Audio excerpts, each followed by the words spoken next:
Hello to all.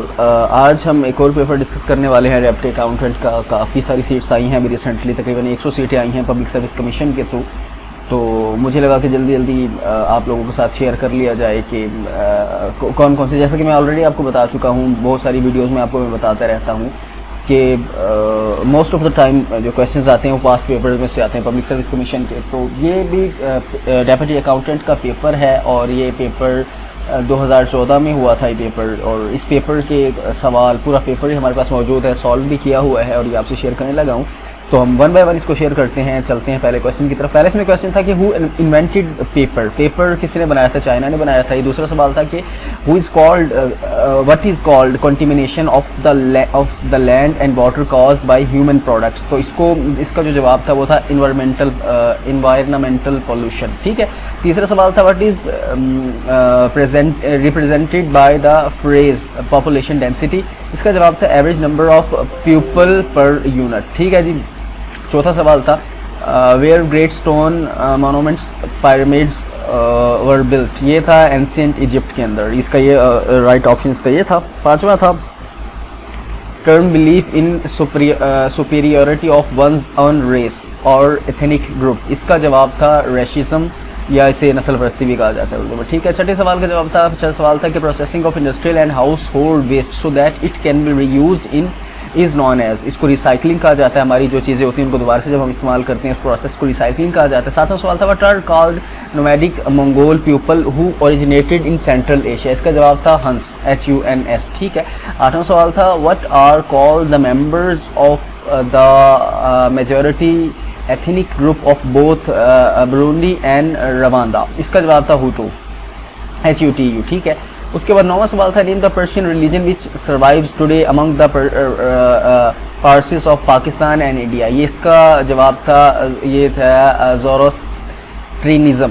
ठीक है। उसके बाद ये इसके स्पेल इसके देख लीजिएगा, ZOROASTRIANISM। ठीक है। उसके बाद इसमें सवाल था which of the following famous poet. तो उसमें जो थे उनमें से खुशहाल खान खट्टक उसका सही जवाब था। 11वां सवाल था name the famous English poet who suffers from blindness at old age. जो बुढ़ापे में जो अंग्रेज़ शायर जिन्होंने सफ़र किया था ब्लाइंडनेस की वजह से, उनका नाम था जॉन मिल्टन। 12वां सवाल था where is situated the blue mosque that is the only mosque with 6 minarets. मतलब 6 मीनारों वाली कौन सी एक मस्जिद थी? ये थी जी इस्तांबुल के अंदर ये मस्जिद थी, ये वाली। ठीक है। ब्लू मॉस्क इसको कहा जाता है। Which of the following statement is correct. तो इसमें उन्होंने पूछा गया था जो सवाल के कैपिटल किन दो चीज़ों का कम्बिनेशन होता है, तो लाइबिलिटीज़ और एसेट्स का कम्बिनेशन होता है, उसको हम कैपिटल कहते हैं। 14वां सवाल था which of the following is liability. Creditors और गुड्स जो है वो उन 4 ऑप्शन में से जो सही जवाब था वो क्रेडिटर्स और गुड्स था, उसको लाइबिलिटीज़ कहा जाता है। Given opening capital ₹16,500, closing capital 11,350 and drawing were ₹3,300। Then वो कह रहे हैं कि ओपनिंग बैलेंस 16,500, क्लोजिंग बैलेंस 11,350 और 3,300 ड्राइंग थी। तो इसमें क्या था? तो लॉस हुआ इसमें 1,850 रुपये का। 16 सवाल था which of the following is not an asset. ये एड गलत लिखा हुआ है, एन एसेट। तो लोन फ्रॉम बैंक ये एसेट नहीं होगा। ठीक है। ये लोन होगा, हमारे लाइबिलिटी होगा।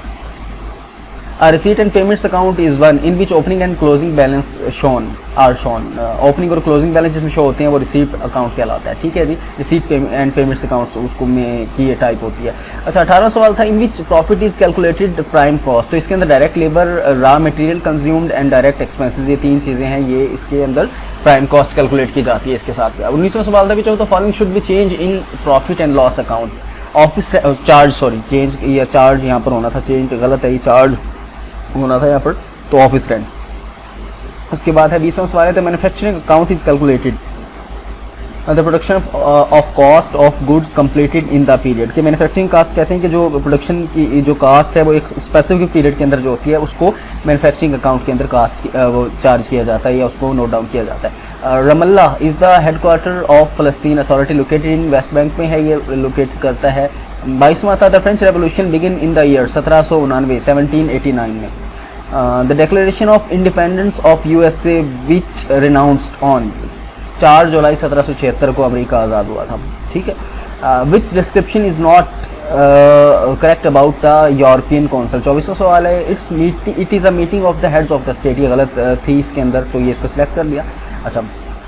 25वां सवाल है, what was the martial artist Bruce Lee's birth name, उसका नाम था ली युआन कम, ठीक हो गया, ये उसका ओरिजिनल नेम था। 26वां सवाल, who was the first scientist to observe bacteria through lens, जो लेंस के थ्रू जिन्होंने बैक्टीरिया को ऑब्जर्व किया था वो एंटन वेन, और ये आगे जो भी नाम है आप देख लीजिएगा। अच्छा जी, 27वां सवाल है, व्हाट इज शाम, SHAWM, इसका ये एक म्यूजिकल इंस्ट्रूमेंट होता है, उसको कहा जाता है। 28वां सवाल था, हु रोट द, ये है the proletarians have nothing to lost but their chains, ये कार्ल मार्क्स ने लिखी थी ये कोटेशन या बुक। अच्छा, which Hindu leader support Pakistan resolution, Hindu कौन सा लीडर था जिसने पाकिस्तान के रेजोल्यूशन को सपोर्ट किया था, वो गोपाल आचार्य था, राजगोपाल आचार्य। सिम किस चीज़ का एब्रीविएशन है, सिम एब्रीविएशन होता है सब्सक्राइबर आइडेंटिटी मॉड्यूल का। 31वां सवाल है, who participated in all sessions of round table conferences, 1930 से 32 के जो 3 सेशन थे उनमें जिसने पार्टिसिपेट किया था वो थी बेगम जहां आरा शाहनवाज। 32वां सवाल था, George Washington was succeeded by John Adams, इसका जवाब था। 33वां सवाल है, in an island near the Alexandria an ancient wonder, the ये क्या कहते हैं पहाड़ वाज और पता नहीं क्या है जो भी है, of Alexandria is situated, what is it, ये एक लाइट हाउस है अलेक्जेंड्रिया का, जो ये एक वो है कि अजायब, दुनिया के 7 अजायब में से एक अजायब है, लाइट हाउस उसको कहा जाता है। अच्छा जी, in Italy which famous wonder is located, ये लीनिंग टावर है इटली के अंदर, ये भी एक अजायबात में से एक अजूबा है। उसके बाद Algeria got independence in 1962 from, Algeria जो आज़ाद हुआ था 1962 में किस मुल्क से हुआ था, फ्रांस से हुआ था। वेयर इखवान सफ़ा वाज फाउंडेड, ये बसरा इराक़ में थी। अच्छा जी, the best method of departmental accounts is to change against each department its controllable cost, इसका ये जवाब था। दोबारा से देख लें, the best method of departmental account is, कहते हैं कि चार्ज किया जाए हर अकाउंट के बारे में उसकी कंट्रोलेबल कास्ट को, ठीक है। उसके बाद 38 पे था, name the most widely spoken family of languages in the world, कि दुनिया में सबसे ज़्यादा कौन सी बोली जाती है, तो इंडो यूरोपियन लैंग्वेज बोली जाती है। उसके बाद 39 में था, the transformation of Britain from a mainly agricultural society to mainly industrial society took place in the period from 1760 to 1840, what is called transformation, तो ये ट्रांसफॉर्मेशन हुई थी एग्रीकल्चर से इंडस्ट्रियल में हुई थी 1760 से 1840 तक।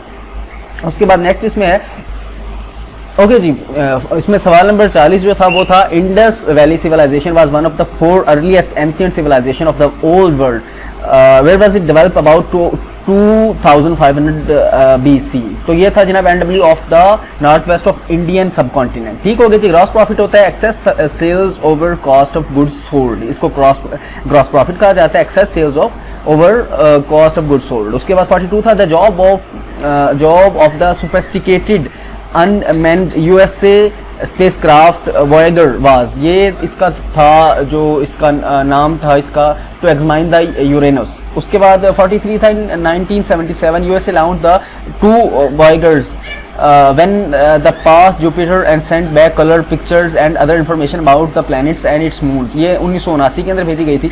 44 पे था, what is commonly known the series of scandals in America involving President Richard Nixon थे और and his administration, तो ये वाटरगेट स्कैंडल कहा जाता है, इसको बड़ा मशहूर स्कैंडल है, इसको ज़रा देख लीजिएगा। Name the boundary line between India and China, ये कहलाती है MC महन लाइन है ये, ठीक है जी। अच्छा जी, इसमें कोई तोते की अगर हमारी आवाज़ आपको आ रही होगी तो परेशान नहीं होना, आपको समझ मेरा ख्याल है फिर भी ठीक आ रहा होगा।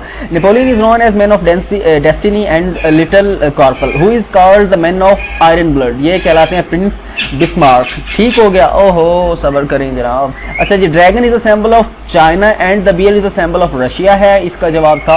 और ये क्या कहते हैं, Herodotus is called the father of history, to which country did he belong, किस कंट्री से था, ये ग्रीक से था। फादर ऑफ कमोडिटी इज, यार कॉमेडी होना चाहिए था या कमोडिटी, चले, इज नॉन एज अरिस्टोफेंस, इसको देख लीजिएगा, इसको देख लीजिएगा। अच्छा जी, 50 है, to which country Christopher Columbus belong, ये इटली से ताल्लुक रखता था। इमरान से मेरा चैनल है, सब्सक्राइब कीजिएगा अगर वीडियो आपको इन्फॉर्मेटिव लगे, और अपने दोस्तों से भी शेयर कीजिएगा। इसके एक और पार्ट के साथ हाजिर होंगे, 50-50 करके शेयर कर रहा हूँ आपसे, इसके सेकंड पार्ट में हम चलेंगे और उसमें मजीद आपसे चीज़ें शेयर करेंगे। ख्याल रखिएगा अपना, टिल देन अल्लाह हाफ़िज़।